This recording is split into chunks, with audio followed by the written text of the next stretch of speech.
attention, le travail que vous vous apprêtez à visionner est un remake d'une vidéo vieille de 3 ans sur un sujet très important. La qualité étant médiocre et la notion étant fondamentale, je me suis dit que ce serait un bon moyen de vous faire patienter en attendant la prochaine grosse vidéo. Sur ce, bon visionnage.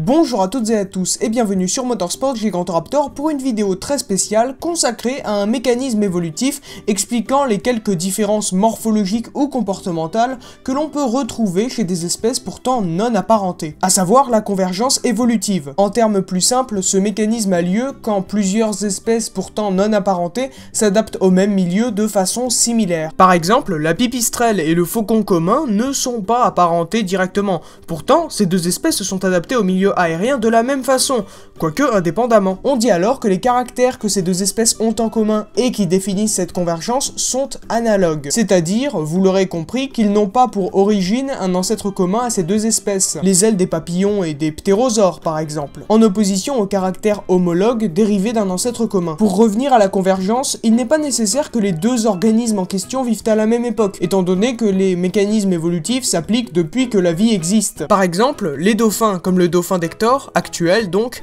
et les ichthyosaures comme l'Ophthalmosaurus, préhistorique, se sont adaptés au milieu aquatique de façon tout à fait convergente. Cela n'implique pas que ces deux espèces sont forcément proches l'une de l'autre, et en l'occurrence ce n'est clairement pas le cas. Il ne suffit pas de s'appuyer sur le milieu dans lequel évoluent deux espèces pour se permettre de former un clade à partir de ces deux espèces. À ce titre, les libellules sont plus proches des chauves-souris que les chauves-souris ne le sont des rats. On peut aussi parler d'un autre type de convergence évolutive, à savoir la convergence comportementale.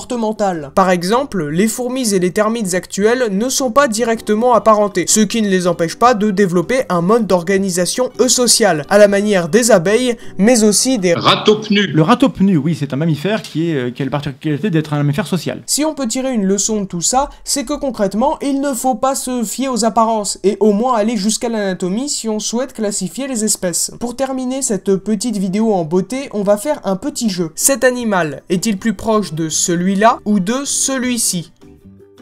Si vous avez fait cette liaison, vous venez de vous tromper. Bref, le milieu dans lequel les espèces évoluent et les caractères analogues qui en découlent ne sont pas un bon critère de classification. L'apparence non plus d'ailleurs. Par exemple, on a longtemps cru que les baleines étaient des poissons, car elles sont adaptées de la même façon au milieu aquatique. Sur ce, merci d'avoir regardé, j'espère que ce travail vous aura intéressé. N'hésitez pas à partager la vidéo si vous l'avez appréciée, ainsi qu'à faire des suggestions dans les commentaires. Cette courte vidéo était surtout là pour vous faire patienter, en attendant une vidéo plus longue et plus travaillée. Si cela vous intéresse, sachez que la prochaine vidéo sera consacrée à l'extinction Crétacé-Tertiaire, et sera réalisée en collaboration avec mon ami Alexis Rastier. N'hésitez surtout pas d'ailleurs à aller jeter un coup d'œil à sa chaîne. Et à bientôt sur Motorsport Gigantoraptor.